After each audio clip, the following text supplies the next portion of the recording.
mental sekuler itu seolah-olah menceraikan antara hidup rohani dengan hidup non-rohani. Artinya begini, seolah-olah kalau kita berada di luar gereja, maka kita bebas saja melakukan apa yang kita suka, dan kita hanya menjadi baik ketika kita ada di dalam lingkungan gereja. Dan begitu banyak orang yang saat ini di zaman modern itu menghidupi double life, hidup yang ganda. Seperti orang yang punya kepribadian ganda. Di gereja itu betul-betul tampak suci, kudus. Ke gereja itu betul-betul, jalannya kelihatan ada asap-asapnya. Saking kudusnya.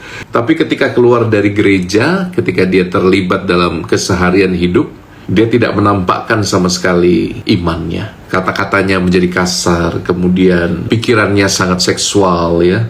Setiap kali itu berpikir tentang seks, lalu terobsesi dengan uang, dengan jabatan. Dia mencari hanya apa yang lahiriah. Tapi kalau hari Minggu pagi untuk 1 jam, dia menjadi sangat kudus itu.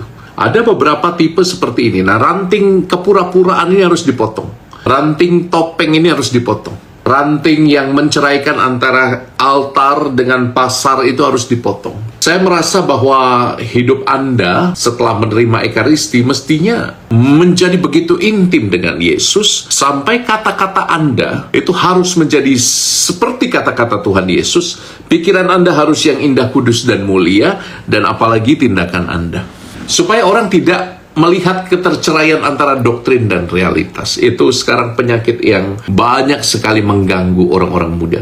Orang-orang muda kita itu kalau lihat generasi yang lebih tua, itu seringkali protes ya. Ada keterceraian antara doktrin dengan realitas. Jadi menurut saya itu ranting lain yang harus dipotong, ranting sekularisme. Mari Q&A. Romo, saya ingin bertanya, kita sebagai orang Katolik kan diselamatkan. Bagaimana dengan ajaran tentang dosa menghujat Roh Kudus? Jadi begini, memang Tuhan katakan bahwa semua dosa bisa diampuni kecuali dosa menghujat Roh Kudus. Lalu apa maksudnya dosa menghujat Roh Kudus? Jadi Roh Kudus itu saya mengerti sebagai suara Allah yang berbicara di dalam batin saya, yang mengingatkan saya akan kebenaran sejati yang datang dari firman. Jadi kalau saya berbuat sesuatu yang salah, suara Roh Kudus itu akan menggetarkan, akan mengguncang, akan menuntut saya. Dan suara Roh Kudus itu akan mengingatkan terus. Sebagian orang mengatakan ketukan Roh Kudus di pintu hati kita membuat kita itu sedikit merasa bersalah atau banyak merasa sangat bersalah ketika kita melakukan dosa kecil atau dosa besar. Dan di suara hati yang masih jernih, suaranya akan lantang sekali. Dan itulah dosa menghujat Roh Kudus kalau seseorang tidak mendengarkan suara hati kita. Jadi Tuhan itu bekerja luar biasa, dia menanamkan rahmatnya dalam batin manusia, dan dia memanggil kita selalu untuk kembali bersatu dengannya. Tapi kita nggak mendengarkan. Itulah dosa menghujat Roh Kudus. Kita menyepelekan suara itu, kita mengecilkan suara Allah itu. Lalu mengapa tidak bisa diampuni? Ya karena kita memilih sendiri dengan kehendak bebas kita, bahwa kita memilih untuk tidak mendengarkan Roh Kudus, kita memilih untuk menjauh darinya. Lalu bagaimana mau diampuni? Karena pengampunan mengandaikan tobat. Tobat mengandaikan kesadaran akan dosa dan tindakan yang sangat spesifik untuk memperbaiki dosa kita. Kalau kita sendiri tidak mendengarkan, tidak merasa berdosa, bagaimana kita mau diampuni? Itu sebabnya dosa menghujat Roh Kudus itu tidak bisa diampuni karena kita sendiri memilih untuk tidak kembali kepada suara itu. Oke? Semoga membantu. Romo, ini bagus pertanyaannya. Romo, bagaimana caranya menjadi tidak mudah emosi di zaman seperti sekarang? Salah satu filsuf yang terkenal namanya Edmund Husserl, dia ahli fenomenologi, dia mengatakan sebuah fenomena itu akan bisa menyingkapkan makna yang sejati kalau dia dikurung. Mau belajar, rupanya emosi itu seperti ayam yang liar. Kalau ayam jantan itu sedang berhasrat ingin kawin, itu dia akan kemana-mana itu.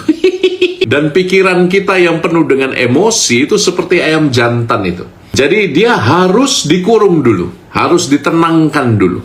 Nah, kurungannya apa? Kurungannya kalau saya akan sejenak ingat dulu dengan rasionalitas saya. Mengapa saya marah? Apa sebabnya saya emosi? Dan apa emosi saya? Karena tidak semua emosi negatif itu marah. Tidak semua emosi negatif itu harus meledak-ledak ya. Marah pun ada levelnya. Terganggu, being annoyed, lalu mulai naik lagi, jengkel, baru marah. Jadi sadari bahwa emosi pun ada levelnya. Lalu sadari mengapa kamu marah. Jadi gunakan rasionalitas, tidak ada cara lain.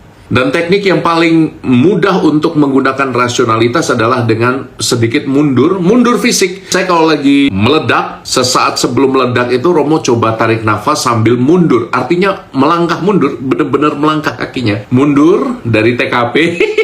Lalu coba tarik nafas 3 kali dalam sambil berpikir, mengapa saya marah? Apa yang membuat saya marah? Apa yang harus saya lakukan saat ini? Supaya penyebab marah itu menjadi hilang, menjadi berkurang. Dan ini sangat membantu Romo. Dan itu juga bisa kamu praktekkan. Semoga membantu. Dan kalau itu masih kurang di level personal, tentu saja venting out ya. Artinya keluarkan emosi negatifmu dengan grounding, misalnya jalan di taman tanpa alas kaki sambil doa rosario koronka, itu luar biasa ya. Atau sambil rosario yang biasa, itu sangat membantu, sangat membantu. Jadi praktik-praktik ini ditambah dengan doa itu sesuatu yang luar biasa, bisa membuat Anda lebih tenang dalam hidup. Oke?